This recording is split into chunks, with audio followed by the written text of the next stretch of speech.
Assalamualaikum warahmatullahi wabarakatuh.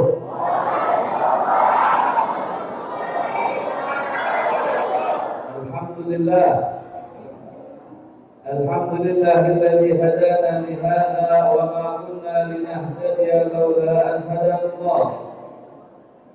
Allahumma shalli wa sallim وكرم ومجد وشرف على سيدنا محمد مفتاح باب رحمة الله عدد ما في علم الله صلاة وسلاما دائمين بدوام ملك الله وعلى آله وصحبه ومن والاه سبحانك لا علم لنا إلا ما علمتنا إنك أنت العليم الحكيم رب اشرح لي صدري ويسر لي امري واحلل عقدة من لساني يفقهوا قولي اللهم انا نعوذ بك من علم لا ينفع وقلب لا يخشع ونفس لا تشبع وعين لا تدمع ودعاء لا يستجاب لها اللهم يا من مقاليد الامور كلها بيده واليه ترجع الامور يا فتاه يا عليم افتح علينا فتحا كريما برحمتك يا ارحم الراحمين. Amma ba'd, alhamdulillah. Yang sama-sama kita muliakan para tetamu Rasulullah sallallahu alaihi wasallam. Wabil khusus yang hadir bersama kita para habaib, para alim ulama, para guru, para sesepuh, para orang tua,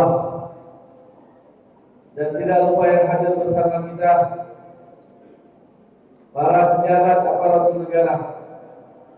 Wabil khusus yang bersama kita hadir Bapak Camat, yang mudah-mudahan beliau diberikan keberkahan oleh Allah Subhanahu wa taala. Hadir bersama kita Bapak Kapolsek, Bapak Koramil, dan juga tidak lupa bersama kita yang menyertai kita selalu yaitu Bapak Apakah kita yang insya Allah semuanya tanpa terkecuali mendapatkan rahmat dan keberkahan dari Allah Subhanahu wa taala. Begitu juga kepada para tim Allah, tim qasidah yang sudah memberikan lantunan syair pujian-pujian kepada Nabi Muhammad sallallahu alaihi wasallam. Kita doakan mereka agar selalu diberikan keberkahan oleh Allah, mendapatkan pandangan khusus dari Nabi Muhammad sallallahu alaihi wa ala alihi wasallam. Hadirin hadirat yang dimuliakan Allah, pada malam yang mulia ini mendekati daripada haul inti daripada al-Syekh guru bersama Abah Guru Sukul yang insyaallah akan haulnya 2 malam lagi atau besok malam. Yang mudah-mudahan semuanya mendapatkan keberkahan dari Allah Subhanahu wa taala.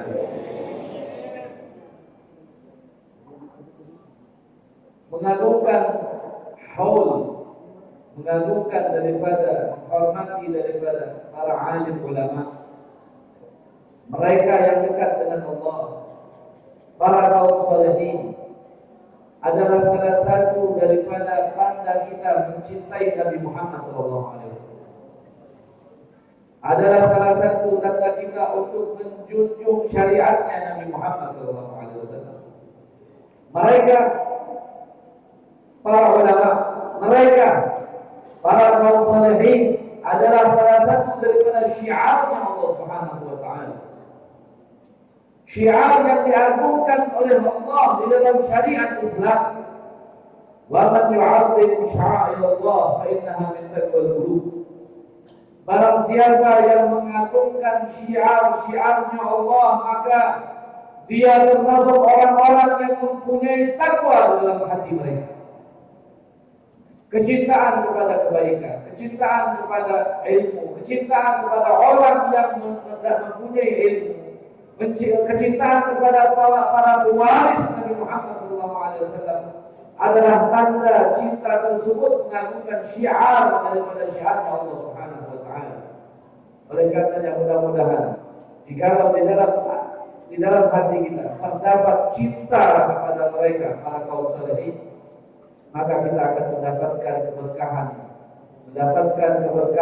mendapatkan cahaya yang insya Allah itu akan kita dapatkan manfaatnya kelak di hadapan Allah Subhanahu wa Ta'ala. Hadirin hadirat yang dimuliakan Allah Subhanahu wa Ta'ala, pada malam hari ini kita berkumpul di rumahnya Allah dalam rangka yang paling kita tunggu-tunggu adalah setiap tahunnya, yaitu memperingati peristiwa yang begitu luar biasa, perjalanan Isra wal Mi'raj, yang mana Allah perjalankan kepada Nabi Muhammad SAW. Tanpa kita ragukan, peristiwa tersebut adalah peristiwa yang sangat agung. Tanpa kita ragukan, peristiwa tersebut adalah peristiwa yang sangat luhur, sehingga seseorang yang ingin dimuliakan oleh Allah, maka muliakanlah apa yang dimuliakan oleh Allah. Seseorang yang ingin diangkat derajatnya oleh Allah, maka letakkanlah hal-hal yang dimuliakan Allah di dalam hatinya, sehingga mereka tergolong menjadi orang-orang yang diangkat derajatnya oleh Allah Subhanahu wa Ta'ala. Isra wal Mi'raj, perjalanan yang begitu luar biasa, terjadi di bulan Rajab, bulan yang sangat mulia, bulan di mana terjadi banyak peristiwa di dalamnya, yang mana peristiwa tersebut agung di mata Allah. Peristiwa tersebut sangat dimuliakan oleh Allah. Rajab adalah bulan yang disucikan Allah. Rajab adalah bulan yang sangat dijaga di dalamnya kehormatan oleh Allah Subhanahu wa Ta'ala. Salah satu larangan yang Allah Subhanahu wa Ta'ala larang di dalam bulan Rajab adalah peperangan. Karena Rajab adalah salah satu daripada syahr Ashhurul Hurum, bulan-bulan yang suci, bulan-bulan yang haram. Muharram, Dzulqa'dah, Dzulhijjah, wa Rajab. 4 bulan ini adalah 4 bulan di mana Allah mengharamkan di dalamnya peperangan. Disebut dengan bulan suci, disebut dengan bulan haram. Salah satunya adalah Rajab, di mana kita sedang berada di dalamnya. Peristiwa-peristiwa yang sangat luar biasa terjadi di dalam bulan Rajab ini. Salah satu peristiwa yang sangat mulia adalah cahaya Nabi Muhammad SAW dihembuskan kepada rahimnya Aminah radhiyallahu anha wa ardhaha. Di bulan Rajab terjadi perjalanan Isra wal Mi'raj. Bulan Rajab, Nabi Muhammad SAW mengatakan bahwa Rajab syahrullah, Sya'ban syahri, wa Ramadan syahrul ummah. Rajab adalah bulan Allah, kata Nabi Muhammad, dan Sya'ban adalah bulanku, dan Ramadan adalah bulan umatku. Kenapa disebut dengan bulannya Allah, bulan Rajab?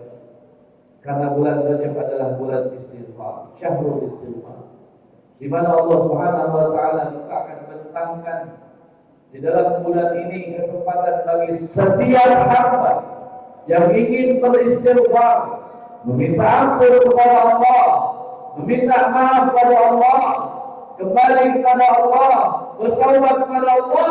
Di bulan Rajab inilah kesempatan yang sangat besar, mempunyai berlipat-lipat kali kesempatan seorang ingin beristighfar kepada Allah Subhanahu wa Ta'ala.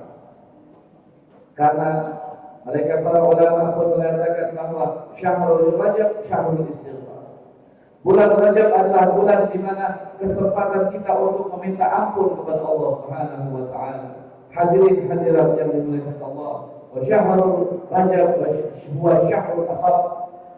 Bulan Rajab adalah bulan di mana Allah Subhanahu wa Ta'ala menumpahkan rahmat, menumpahkan maghfirah, pengampunannya kepada setiap hamba-Nya. Oleh karena itu, ibu-ibu sekalian, bapak-bapak sekalian, inilah kesempatan kita untuk mengingat apa yang pernah kita lakukan, untuk menghisap diri kita, untuk mengintrospeksi diri kita, apa yang sudah kita lakukan, Kelalaian apa yang sudah menjadi hobi kita setiap harinya? Maksiat apa yang sudah mendatangi di dalam diri kita? Ini kesempatan sebelum kita memasuki bulan yang sangat mulia. Rajab adalah bulan di mana Allah persiapkan untuk setiap mukmin berjumpa dengan bulan yang begitu mulia, yaitu bulan Ramadan. Disebutkan di dalam hadis tadi bahwa bulan Rajab adalah bulan Allah. Kemudian setelah bulan Rajab bulan apa? Bulan apa? Setelah Rajab bulan apa? Sya'ban. Sya'ban kata Rasulullah, Sya'ban syahri, bulanku kata Nabi Muhammad SAW. Bulan Rajab dan bulan Sya'ban nanti kesempatan kita untuk memperbanyak salawat kepada Nabi Muhammad SAW. Kemudian setelah bulan Sya'ban bulan apa? Ramadan. Masuknya bulan Ramadan kata Nabi Muhammad, bulan Ramadan adalah bulan umatku. Disitulah kita berenang di dalam rahmatnya Allah. Disitulah kita berenang di dalam maghfirah pengampunan Allah. Disitulah bulan Ramadan di mana kaum muslimin mendapatkan keistimewaan yang luar biasa setiap harinya. Dibagi-bagi oleh Allah Subhanahu wa taala 10 hari terakhir apa? 10 hari pertama apa kata Allah Subhanahu wa taala? Awwaluhur rahmah. Bulan Ramadan 10 hari pertama apa? Awwaluhur rahmah. Disitulah Allah bagikan rahmat kasih sayang kepada para hamba. Wa awsatuhu maghfirah. 10 hari pertengahan adalah di mana Nabi Muhammad mengatakan awsatuhur rahmah, awsatuhul maghfirah. Pertengahan adalah pengampunan dari Allah Subhanahu wa taala. Wa akhiruhu 'idqun minan. 10 hari terakhir bulan Ramadan adalah pembebasan setiap hamba-hamba Allah yang beriman, yang beragama Islam, yang menikmati Ramadan sebagai hari rayanya. Pembebasan dari api neraka oleh Allah Subhanahu wa taala. Oleh karena itu, hadirin hadirat yang dimuliakan Allah Subhanahu wa taala, di dalam bulan yang sangat mulia ini, bulan Rajab yang sangat mulia, di mana kita harus menanam benih untuk kita panen di bulan Ramadan nanti. Di bulan yang sangat mulia ini terjadi Isra wal Mi'raj Nabi Muhammad SAW. Saya dan Anda pada malam hari ini dipilih oleh Allah, dipilih menjadi umat yang mengingat Nabi Muhammad, terpilih oleh Allah menjadi umat yang perhatian dengan peristiwa yang terjadi di dalam kehidupan Nabi Muhammad. Kita pada malam hari secara tidak langsung sadar atau tidak sadar, kita sadari atau tidak kita sadari, kita termasuk orang yang dipilih oleh Allah menjadi orang-orang yang akan diingat oleh Nabi Muhammad SAW. Karena kita meluangkan waktu kita. Berapa jam sudah duduk di tempat ini? Untuk apa kita duduk di tempat ini? Membuang waktu kita untuk apa di tempat di rumahnya Allah ini? Kalau bukan rasa cinta kita kepada Nabi Muhammad, kalau bukan rasa perhatian kita kepada Nabi Muhammad, kalau bukan kita merasa bahwa kita adalah umat Nabi Muhammad yang ikut senang dan bergembira atas kejadian Isra wal Mi'raj, kalau bukan itu semua, maka apa tujuan kita? Itulah yang menjadikan kita menjadi umat yang dimuliakan oleh Allah pada malam hari ini. Itulah yang menyebabkan Allah memilih kita pada malam hari ini memperingati Isra wal Mi'raj Nabi Muhammad SAW. Isra wal Mi'raj, perjalanan di mana Allah dipanggil, di mana Nabi Muhammad SAW dipanggil oleh Allah tanpa Nabi Muhammad meminta. Itulah yang namanya kasih sayangnya Allah pada Nabi Muhammad SAW. Permintaan pun Rasulullah tidak minta, tapi Allah berikan kemuliaan tersebut tanpa diminta oleh Nabi Muhammad sebagai hiburan yang mana Nabi Muhammad baru saja ditinggal oleh orang-orang yang dicintai. yang mana Nabi Muhammad ditinggal oleh orang-orang yang membelanya. Terlihat sekali basyariah Nabi Muhammad. Disitulah menunjukkan bahwa Nabi Muhammad adalah manusia seperti kita. Akan tapi keistimewaan Nabi Muhammad patutlah kita akui bahwa Nabi Muhammad adalah manusia, tapi tidak sama seperti manusia biasa. Al-Habib Ali Al-Habsyi mengatakan di dalam kitab Suratul Turab, "Basyarun la kal basyar." Manusia tapi tidak seperti manusia biasa. Manusia biasa mana yang tidak makan 7 hari masih sehat walafiat? Manusia biasa mana yang bisa naik ke atas langit tanpa dengan menggunakan oksigen? Manusia biasa mana yang lahir ketika baru lahir bersujud kepada Allah? Manusia biasa mana yang ketika lahir terlihat cahaya sampai menembus ke arsy? Manusia biasa mana yang ketika lahirnya hadirin hadirat terpancar cahaya sampai cahaya tersebut menerangi ufuk dan terlihat kerajaan-kerajaan yang ada di negeri Syam? Kalau manusia biasa mana yang lahir ketika saat lahir tersebut semua patung-patung di seluruh alam ini tersungkur jatuh dihinakan oleh Allah Subhanahu wa taala? Manusia mana? Manusia biasa mana yang mana ketika dia lewat semua batu-batu yang ada di sekitarnya mengucapkan salam, assalamu alayka ya Nabi Allah, assalamu alayka ya Rasulullah. Manusia biasa mana yang mana onta mengadu kepadanya, berdialog kepadanya? Sayyidina Muhammad. Manusia tapi tidak sama seperti manusia yang lain. Sayyidina Muhammad mempunyai kedudukan yang khusus di mata Allah Subhanahu wa taala. Sayyidina Muhammad, sallu ala Muhammad. Sallu ala Muhammad. Sallu ala Muhammad. Jangan pernah kakukan lisan kalian untuk baca salawat pada Nabi Muhammad. Lisan yang kaku membaca salawat, lisan yang malas membaca salawat, ditakutkan ketika sakaratul maut dia tidak mengucapkan kalimat la ilaha illallah. Mereka yang malas mengucapkan salawat pada Nabi Muhammad ditakutkan ketika sakaratul maut dia mau menyebutkan la ilaha illallah, keluh, kaku lisannya tidak bisa menyebutkan kalimat tauhid ketika sakaratul maut. Maka Nabi Muhammad mengatakan al-bakhilu liman mungkin indahu fala yusalli alaihi. Orang yang paling pelit bukan orang yang tidak infak. Orang yang paling pelit bukan orang yang tidak membantu ketika ada orang yang minta pertolongan. Orang yang pelit bukan orang yang menyimpan hartanya, dia simpan di rumahnya, bukan. Tapi orang yang paling pelit kata Nabi Muhammad adalah mereka yang ketika namamu terdengar di telinganya mereka tidak bersalawat pada kata Nabi Muhammad. Oleh karenanya, ayo budayakan salawat pada Nabi Muhammad SAW. Ya, ada biasanya kita lihat di satu kampung, ayo kita budayakan membuang sampah pada tempatnya. Yuk budayakan antri, yuk budayakan jaga kebersihan.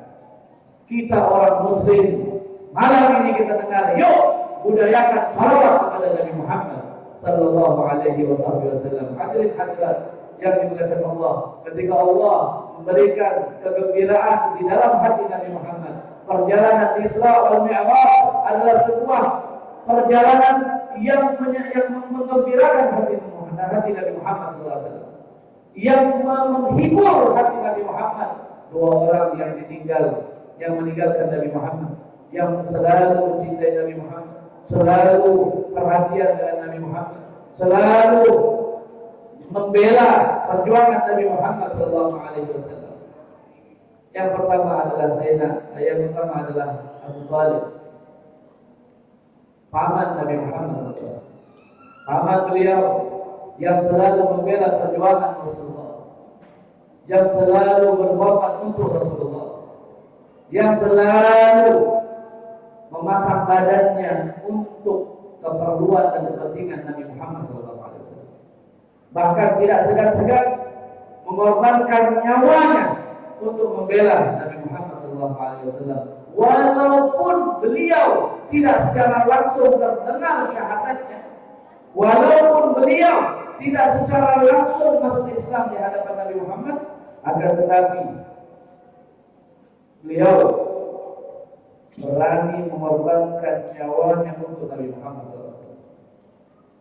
Mereka para kafir Quraisy, para orang-orang kafir Quraisy, di mana mereka ingin menghentikan perjalanan dakwah Nabi Muhammad, menghentikan amanah yang Nabi Muhammad emban dari Allah Subhanahu wa taala untuk membawa agama Islam, menyebarkan agama Islam. Mereka datang pada Abu Thalib. Wahai Abu Thalib, apa yang diinginkan keponakan Muhammad? Jika yang menginginkan kedudukan, maka kami akan menjadikan dia raja di negeri Arab. Jika dia menginginkan harta, maka kami akan sulap dia menjadi orang kaya saat ini juga. Jika dia menginginkan perempuan, maka kami akan carikan perempuan yang cantik, terserah dia mau pilih berapa saja. Tapi tolong wahai Abu Thalib, hentikan dia menghina Tuhan kami. Hentikan dia menyalahkan agama kami. Hentikan dia menyalahkan agama-agama nenek moyang kami, sehingga dia kami bebaskan dan kami tidak akan mengusir dia. Abu Thalib pun bingung. Satu ini kerabatnya orang-orang kafir Quraisy, satu lagi keponakannya yang selalu dia bela. Masuk ke dalam rumah, wahai Muhammad, baru saja orang-orang Quraisy datang kepadaku mengatakan apa yang dikatakan mereka. Ceritakan oleh Rasulullah. Kata Rasulullah, wahai pamanku, apa yang kau akan lakukan jikalau aku tidak mau perlu selangkah pun di dalam urusan ini? Kata Abu Thalib, maka aku akan ada di belakangmu. Kata Abu Thalib, aku akan ada di belakang wahai Muhammad. Wahai paman, law wudi'at asy-syams 'ala yamin wal qamar 'ala yasari ala an atuka hadzal amal. Wahai Abu Thalib, jikalau mereka menghadiahkan kepadaku, jangan kekayaan, mereka menghadiahkan kepadaku matahari, mereka letakkan di tangan kanan, bulan mereka hadiahkan, letakkan di tangan kiri, untuk aku meninggalkan urusan ini. Wallahi ma taraktu, demi Allah tidak akan aku pernah tinggalkan urusan ini. Abu Thalib mengatakan, wahai Muhammad, jalanlah sesuka, maka aku ada di belakangmu untuk membela.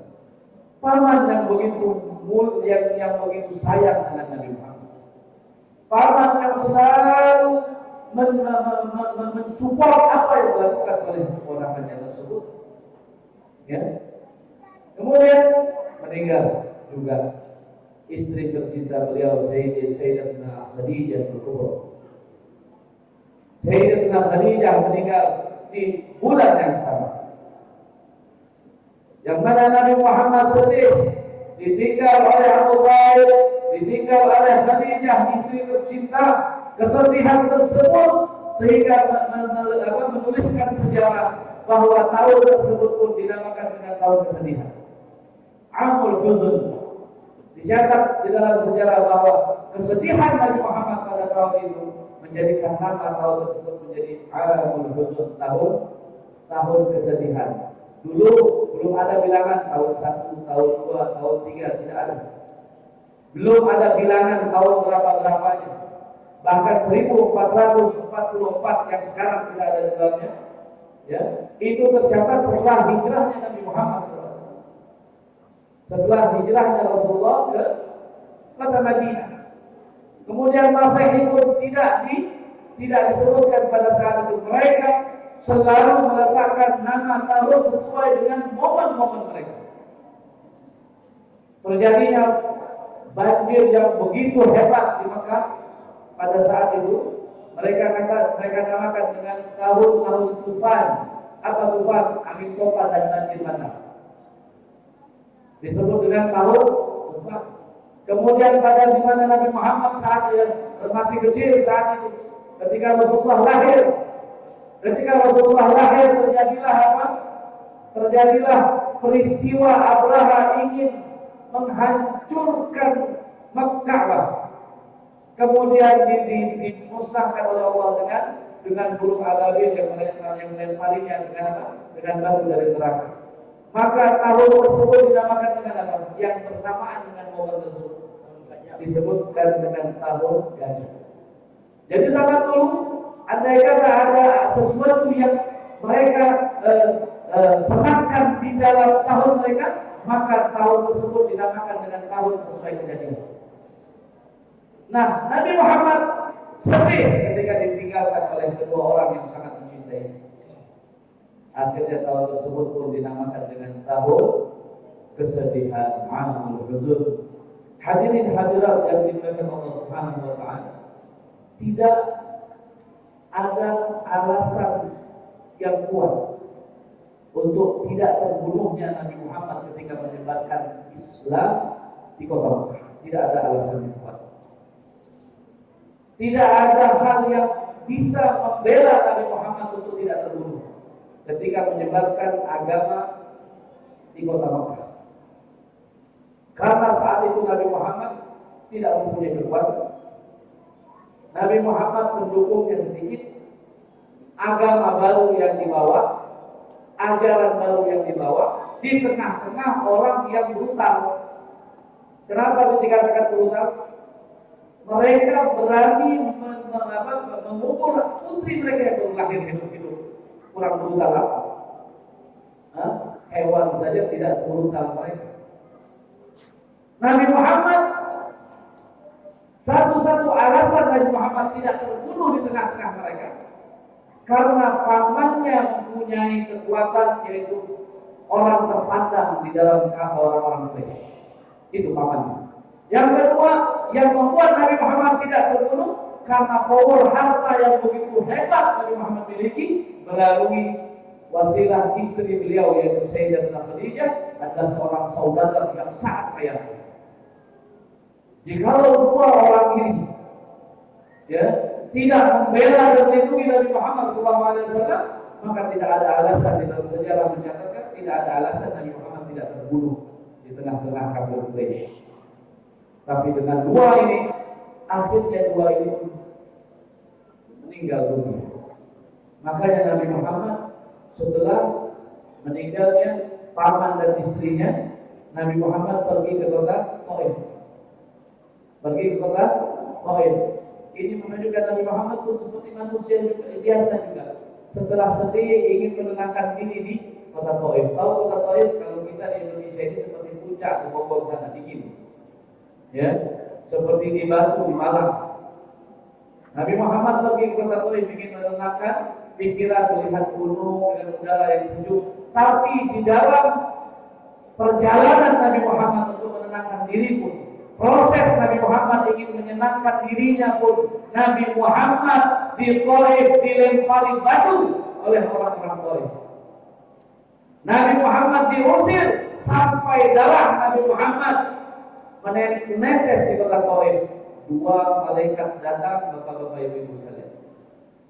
Kecemburuan Allah sudah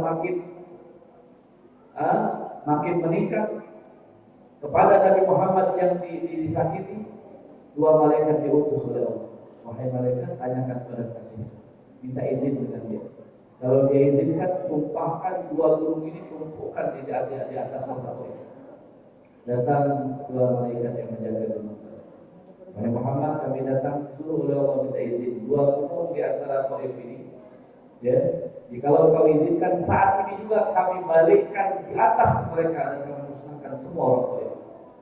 Karena darah kekasih Nabi Muhammad menetes di kota Taif. Dari lemparan batu mereka, orang-orang tua mereka mengajarkan anaknya untuk mengusir Nabi Muhammad, melempari batu kepada Nabi Muhammad. Apa yang dikatakan oleh Nabi Muhammad? Kata Nabi Muhammad, jangan. Allahumma ighfir li qaumi fa innahum la ya'lamun. Ya Allah, ampuni dosa kaumku karena sesungguhnya mereka enggak paham siapa aku. Kalau mereka paham siapa aku, Kalau mereka tahu siapa aku sesungguhnya, maka mereka tidak akan pernah melakukan hal seperti ini. Ya Allah, Rasulullah pun berharap kepada Allah, inni la arju ayyakhruja min asnabihim man yu'minu billah. Nabi Muhammad SAW berharap kepada Allah Subhanahu wa taala, sesungguhnya aku berharap keluar dari sulbi mereka yang mengusir orang-orang soleh. Aku berharap keluar dari sulbi-sulbi mereka orang-orang yang beriman kepada Allah Subhanahu wa taala. Rahmat yang begitu sempurna dimiliki oleh Nabi Muhammad sallallahu alaihi wasallam. Sallu ala Muhammad. Ala Muhammad. Bapak Ibu sekalian, sebetulnya pengen panjang lagi ceramah. Boleh? Tapi alarm sudah berbunyi. Tahu alarmnya kan? Saya di tempat ini nggak dikasih kursi. Berdiri capek, kayak anak SD sedang dihukum di depan kelas. Yang biasanya saya pakai kursi enak duduk 1 jam ini, lihat kanan kiri nggak ada kursi. Berdiri sudah, biasanya kalau berdiri ini setengah jam sudah. Kalau sendiri capek, uyuh. Uyuh. Masih untuk kalau mau kami. Ya. Ini udah capek, tapi semangat kalian. Satu tidak ada yang ngantuk, hebat. Ya, ada yang ngantuk. Bukan ngantuk lagi, udah pipi dia. Pipi bukan ngantuk lagi kita.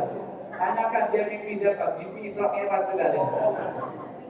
Ya, tapi semangat kalian membakar Habib untuk terus. Ya, cerita ini insya Allah singkat padat, tapi insya Allah lebih jelas lagi. Kalau kita mau selesaikan cerita ini singkat padat, mau 5 jam. Mau enak aja. Ya, alhamdulillah. Mudah-mudahan perkumpulan kita di rumah Allah ini menjadi saksi kelak di hari kiamat. Bahwa malam ini hati kita mempunyai satu poin nilai yang sangat mulia di hadapan Allah, yaitu kita pun memperhatikan sejarah dan kejadian yang dialami oleh Nabi Muhammad. Hadirin hadirat yang dirahmati Allah, lihat bagaimana kecintaan Nabi Muhammad. Kalau kita, bayangin kalau kita ya, sudah dalam keadaan sedih, kita bandingkan hati kita dengan hati Nabi Muhammad. Kita baru saja ditinggal oleh orang yang baru meninggal. Kemudian kita mau liburan, di tempat liburan ada yang ngajak makalahi. Kira-kira kita bantai ke orang? Ada ikan lagi dah. Urusan belakang. Betul. Sedih ditantang. Ini Nabi Muhammad bukan ditantang, dilempari batu. Kalau kita lagi sedih, mau tenang, dilempari batu, datang jin. Kata jin, mau nggak itu orang bantai habis. Betul. Tapi lihat Nabi Muhammad SAW. Gimana rahmatnya? Masih sabar. Berharap yang melempari mereka, yang melempari beliau, anak keturunannya beriman kepada Allah. Ini rahmat seorang Nabi. Ini rahmat seorang Rasul. Sehingga tidak ada celah syaitan untuk menjadikan Nabi Muhammad mempunyai aib di dalam dirinya. Sallallahu alaihi wasallam. Nabi Muhammad pun pulang ke Mekah dengan berdarah.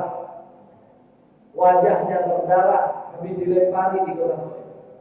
Nabi Muhammad akhirnya beristirahat. Tidak lama dari situ Nabi Muhammad didatangi oleh Jibril. Wahai Muhammad, sesungguhnya Allah menyuruhmu untuk Isra wal Mi'raj. Dihibur oleh Allah Subhanahu wa taala. Hiburan yang dipilih oleh Nabi Muhammad pun tidak berjalan mulus. Beliau mendapatkan suatu pelajaran di dalam kota Taif. Beliau mendapatkan satu kemuliaan yang beliau tunjukkan kepada alam semesta, bagaimana kesabaran yang beliau miliki ketika beliau dilempari batu. Bukan musibah, Nabi Muhammad tidak pernah tertimpa musibah. Nabi Muhammad tidak pernah tertimpa bala.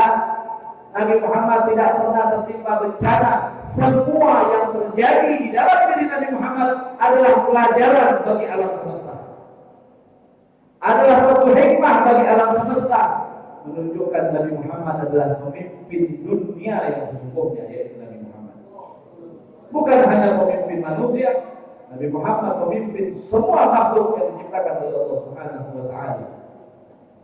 Contohnya, Nabi Muhammad ketika diisrakan oleh Allah dari Masjidil Haram ke Masjidil Aqsa.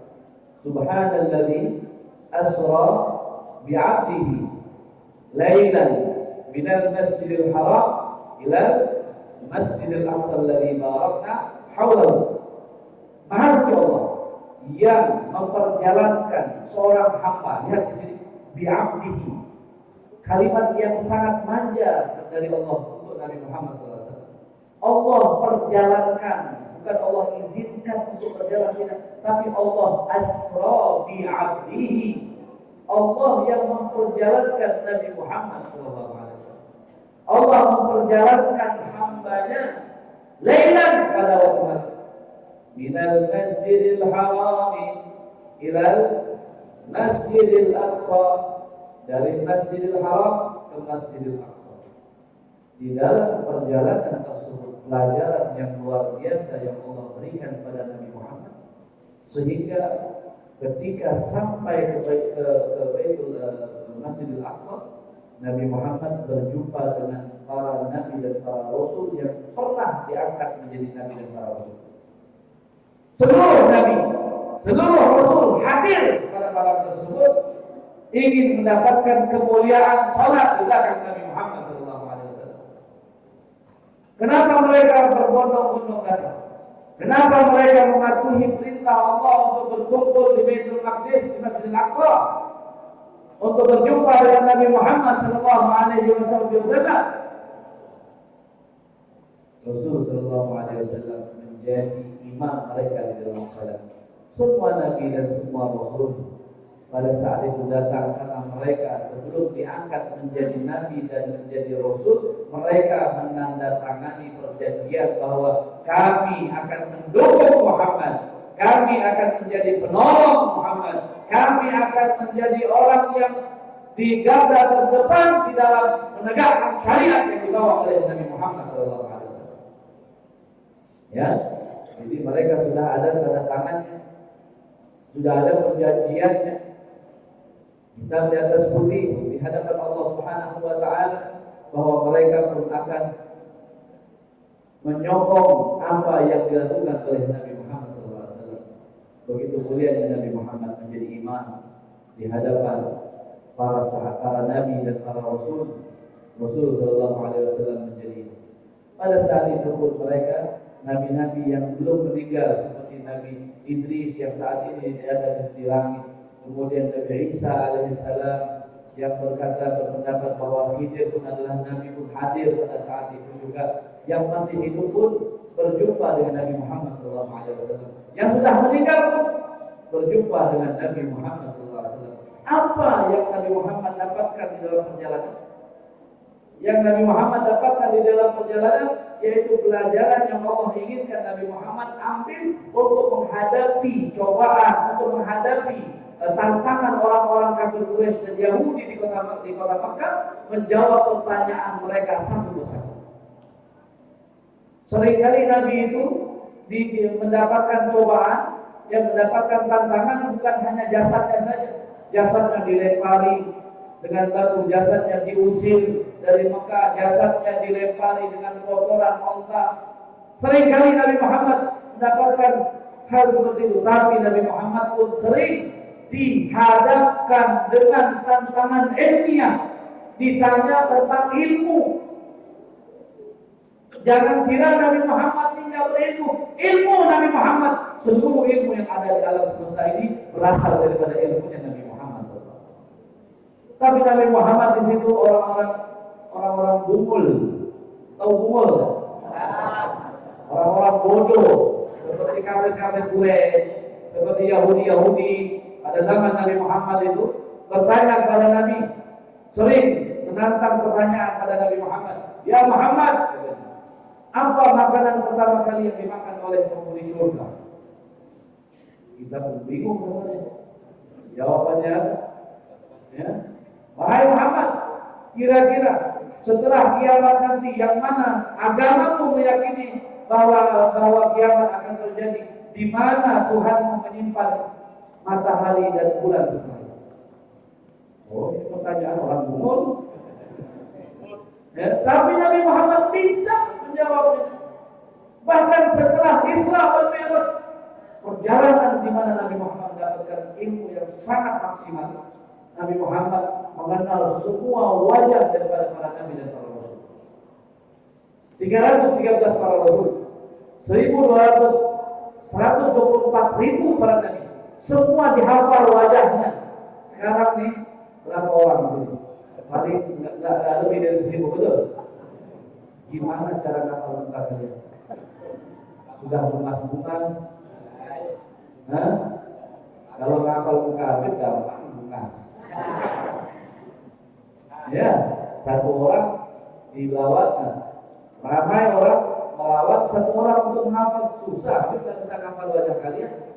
Tapi kalian mudah tak kira-kira untuk menghafal wajah kalian? Mudah. Di jalan kelihatan, oh itu yang habis malam di tempatnya ulun. Nah, kan? Pandir, kata tahu pandir apa malam?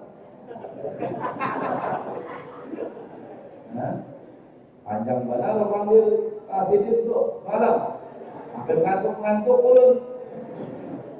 Nah, handang kuling, habibnya kasih pandir aja. Ada berhenti-berhenti. Mau? Ya, koler, ya, uyuh itu apa sih? Hah? Apa? Capek, ini orang panjang pun nggak tahu aku. Habib dulu mau ngetes aja apa artinya. Dia bilang lapar. Bukan lapar, apa makanan kita? Ya, capek, uyuh, ya. Ngomong apa lupa. Jadi ketika Nabi Muhammad pada malam tersebut, acil-acil paman-paman sekalian, melihat semua wajah para nabi dan para rasul, beliau menghafal semua wajah tersebut, termasuk wajahnya Sayyidina Musa alaihissalam. Rasulullah ditanya dengan pertanyaan yang begitu menantang. Ketika ditanya oleh orang-orang Yahudi yang mana kiblat mereka adalah Nabi Musa alaihissalam. Ditanya, wahai Muhammad, kamu mengaku sudah pergi Isra dan Mi'raj, kamu pergi ke kota Palestina dan kamu mengatakan bahwa kamu berjumpa dengan para nabi dan para rasul di sana. Sebutkan kepada kami, sifatkan kepada kami, gambarkan kepada kami bagaimana wajahnya Musa alaihissalam. Nabi Muhammad ditantang seperti itu. Nabi Muhammad pun menjawabnya, menjelaskannya dengan detail. Wahai kalian, wajah Musa alaihissalam saudaraku tersebut, dia Rasulullah mengatakan, akhi Musa, sungguhnya saudaraku Musa alaihissalam, wajahnya seperti ini, hidungnya seperti ini, kulit warnanya seperti ini, kemudian rambutnya seperti ini, sosok tingginya, disebutkan secara detail, tercengang mereka. Mendengarkan penjelasan Nabi Muhammad SAW tidak keluar dari apa yang dijelaskan di dalam kitab-kitab orang-orang Yahudi. Hebatnya Nabi Muhammad SAW. Oleh karena itu, ketika Nabi Muhammad dalam Isra wal Mi'raj adalah suatu hiburan dan satu pembelajaran yang diberikan oleh Allah Subhanahu wa taala. Terakhir, Nabi ingin sampaikan bahwa Isra wal Mi'raj, jangan sampai kita hanya menghabiskan waktu atau setiap tahunnya kita jadikan ini ibadah, kita jadikan ini adat. Adat itu dalam bahasa Arab kebiasaan budaya. Jangan jadikan Isra Mi'rajnya hanya seperti adat, tapi jadikanlah ibadat. Ibadat apa? Setiap Isra wal Mi'raj kita harus mengintrospeksi diri kita. Apa yang harus kita ambil dari hikmah Isra wal Mi'raj? Hikmah yang paling hebat yang harus kita ambil di dalam kisah Isra wal Mi'raj adalah apa yang didapatkan oleh Nabi Muhammad ketika berjumpa dengan Allah Subhanahu wa taala, menerima mandat yang begitu luar biasa. Kunci surga yang Nabi Muhammad berikan didapatkan dari Allah Subhanahu wa taala, yaitu salat 5 waktu. Salat 5 waktu adalah mandat yang begitu mulia yang Allah berikan pada Nabi Muhammad. Oleh karenanya, yuk kita pikirkan sejenak, kita renungkan sejenak bahwa apa yang kita sudah berikan pada Nabi Muhammad di dalam Isra wal Mi'raj, di dalam peristiwa yang mulia, apakah kita betul-betul menjaga kunci surga tersebut, yaitu salat 5 waktu tersebut? Jika kita menyia-nyiakannya, wahai celaka, kita celaka di hadapan Allah Subhanahu wa taala. Mereka yang menyia-nyiakan salat, maka salat akan mengatakan, "Dhayya'allah kama dhayya'tani." Kata salat apa? Allah akan sia-siakan kamu wahai fulan sebagaimana kamu menyia-nyiakan aku di dalam dunia. Mudah-mudahan,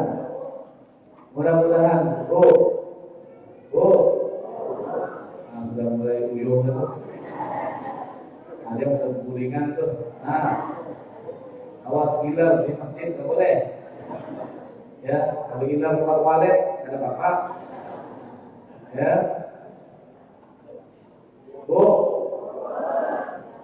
Masih terus.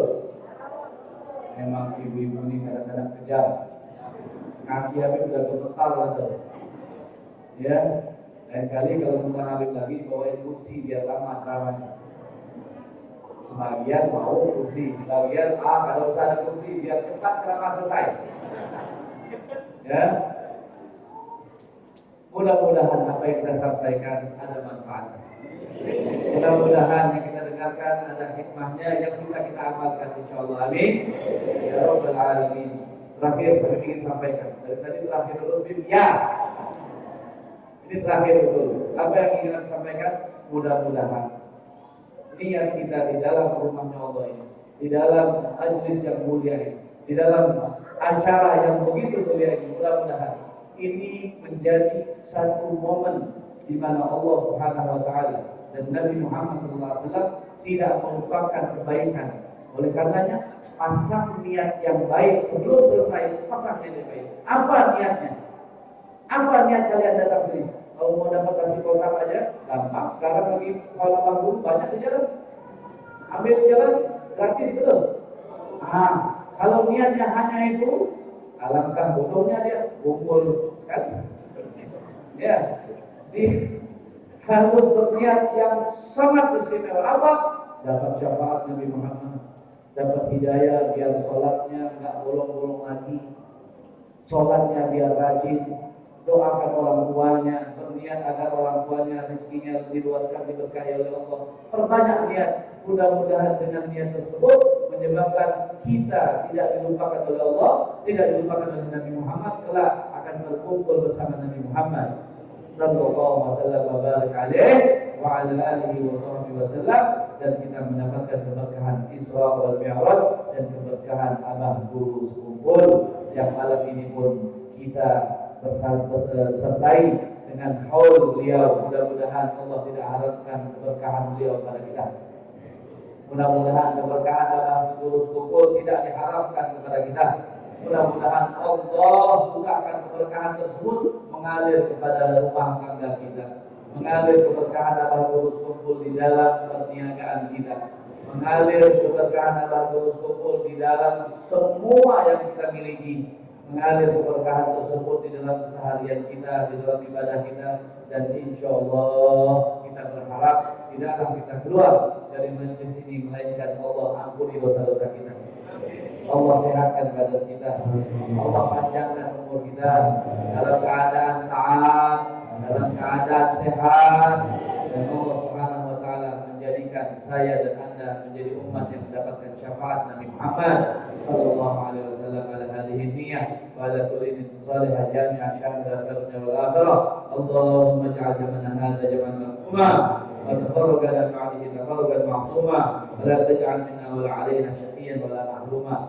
اللهم اهدنا بهداك واجعلنا ممن يسارع في رضاك ولا تولنا وليا سواك ولا تجعلنا ممن خالف امرك وعصاك. وحسبنا الله ونعم الوكيل ولا حول ولا قوة الا بالله العلي العظيم.